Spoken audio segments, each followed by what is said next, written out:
ચાલો મિત્રો, આજે ચૂંટણી છે અને ભાજપને મત દેવા પહેલાં એક વાત મારો વિડીયો જોઈ જુઓ, પછી તમે વિચારજો ભાજપને મત દેવો કે ન દેવો. આ રાણપુર તાલુકાની નંદી છે, ગામનું નામ તો નથી દેતો, પણ આ જગ્યાએ આ પુલ બાંધેલો છે. પુલ બાંધેલામાં મટીરિયલ કેવું વાપરેલું છે તમે જુઓ. હજુ 12 મહિના થયા છે. ખેડૂતો માટે પાણી સંગ્રહ ભરાઈ રહે તે માટે આ બાંધવામાં આવે છે. આ બાંધકામ કરે છે. એનું મટીરિયલ આ જુઓ તમે. આ ભાજપ સરકારની બેદરકારી. એ તો બરોબર છે, પણ આમાં માટીની ધૂળ ભરેલી છે. આ જો આ માટીની ઠેલીઓ નાખેલી છે. આ જોયો તમે.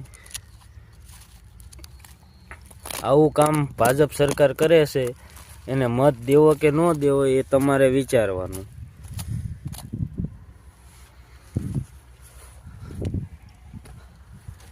આ જોઈ જો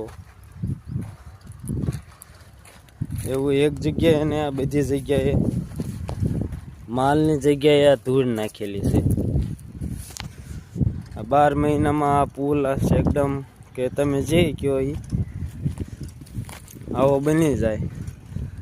આમાં ભાજપ સરકાર કેટલો પૈસો ખાઈ જાય છે.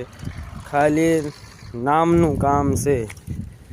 ભાજપને મત ભાજપને આપીને તમે શું કરશો? આવા બાંધકામ કરે તો શું કરવાનું એ તમારે વિચારવાનું. ચાલો, અને આ વિડીયો જેટલો શેર થાય એટલો શેર કરો, ખાસ કરીને તાલુકો રાણપુર, જિલ્લો બોટાદ.